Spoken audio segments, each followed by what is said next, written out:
Hello everyone and welcome back to my channel. और आज की इस वीडियो में हम ऐसे 10 मोस्ट इम्पॉर्टेंट क्वेश्चंस को डिस्कस करने वाले हैं जो कि आपके एग्जाम्स में आएंगे modern Indian writing in English translation में।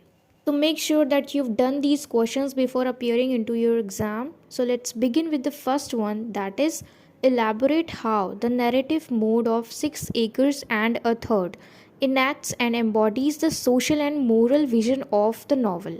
इस क्वेश्चन में आपको अच्छी तरीके से लिख के इलेबोरेट करना है, डिस्कस करना है कि किस तरीके से ये जो 6 acres and a third novel है इसे लिखा गया है। तो इसमें पढ़ने के बाद जो कहानी हमें पता चली है तो उसमें किस किस चीज़ का हम देख सकते हैं कि कानून बनाया गया था। इनएक्ट्स का मतलब होता है कि रूल्स बनाना, कानून बनाना। जो ऊंचे लोग होते हैं, जो अमीर लोग होते हैं, उनके द्वारा छोटे लोगों के लिए, नीच लोग के लिए किस तरीके के कानून बनाए जाते हैं।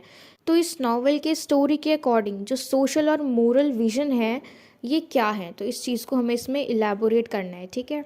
सेकेंड क्वेश्चन है आपका, discuss the significance of the title of Perumal Murugan that is the well. तो ये आपकी एक शॉर्ट स्टोरी है द वेल, इसको आपको इसमें डिस्कस करना है। ठीक है। इसके टाइटल का जो सिग्निफिकेंस है, इंपॉर्टेंस है, उस चीज़ को इसमें डिस्कस करना है।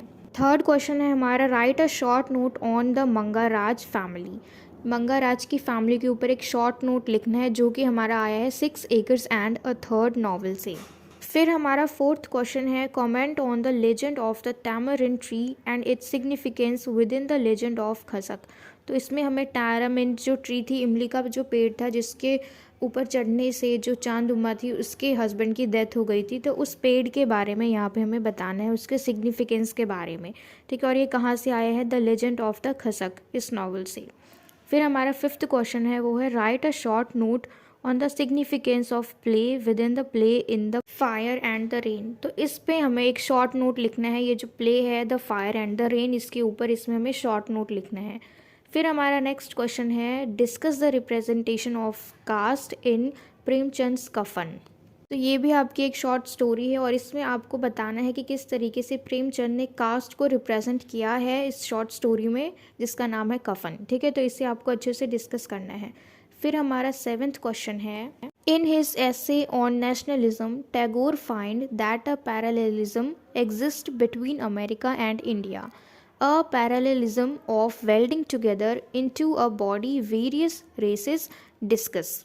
इस क्वेश्चन में देखो, ये जो वर्ड है पैरेललिज्म, पैरेलल का मतलब भी क्या होता है, समान, यानी इक्वल, सिमिलर। ठीक है। तो जो भी लोग हैं, या फिर मान लो चाहे वो इंडिया में रहते हैं चाहे वो अमेरिका में रहते हैं, वो है तो सेम ही।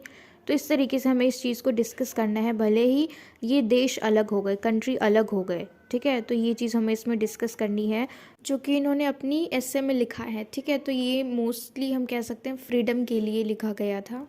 फिर हम चलते हैं हमारे एट्थ क्वेश्चन पे जो कि है, right N essay on Fakir Mohan Senapati's critique of western modernity in 6 acres and a third.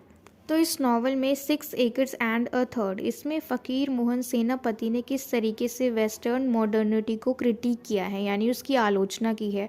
हमने देखा कि वो जो स्टोरी है उस वक्त हमारे यहाँ पे ब्रिटिशर्स का राज था। ठीक है। तो ब्रिटिशर्स और जो हमारे यहाँ के ज़मींदार थे, यानी बड़े लोग, वो सारे मिल के जो नीचे दर के लोग थे उनको दबाया करते थे। तो किस तरीके से वेस्टर्न मॉडर्निटी की आलोचना की गई है 6 acres and a third novel में, उस चीज़ को हमें डिस्कस करना है। फिर हम नाइन्थ क्वेश्चन देखते हैं, the legend of the Khasak has been described as a portrait gallery of rustic character, discuss the novel in the light of this statement. देखो इसमें हम क्या देखेंगे कि ये जो लेजेंड ऑफ खसक है, ये नॉवल जो है इसको किस तरीके से डिस्क्राइब किया गया है as a rustic character. Rustic का मतलब होता है देहाती, यानी जो गांव के लोग होते हैं। अब इसमें इस वर्ड को किस लिए यूज़ किया है, क्योंकि हमने देखा कि जो स्कूल के टीचर थे उन्हें दिक्कत हो रही थी, उन्हें प्रॉब्लम थी कि जो एजुकेशन है, यानी मॉडर्न एजुकेशन है, वो उनके स्कूल में ना आ जाए। और इसीलिए उन्हें रवि से भी प्रॉब्लम थी, क्योंकि अगर रवि आ रहा है तो वो न्यू स्ट्रैटेजीज ऑफ एजुकेशन लेके आएगा, यानी नई नई चीज़ें लेके आएगा जो कि उन्हें मंजूर नहीं थी। ठीक है। वो चाहते थे कि जो पुरानी चीज़ें हैं वही चले, उन्हें नए तरीके, जो भी एजुकेशन का सिस्टम है, न्यू सिस्टम, ये सारी चीज़ें नहीं पसंद थी। उन्हें डर लग रहा था कि अगर रवि आया उनके स्कूल में तो वो अपने साथ साथ नई चीज़ें लेके आएगा। तो इसलिए इसमें कहा गया है रस्टिक कैरेक्टर, जो कि हमें इस नॉवल के थ्रू डिस्कस करना है। ठीक है। फिर हम चलते हैं हमारे लास्ट क्वेश्चन पे जो कि है, do you agree that the Brahma Rakshas is a personification of modernity and its problems. Give a recent answer.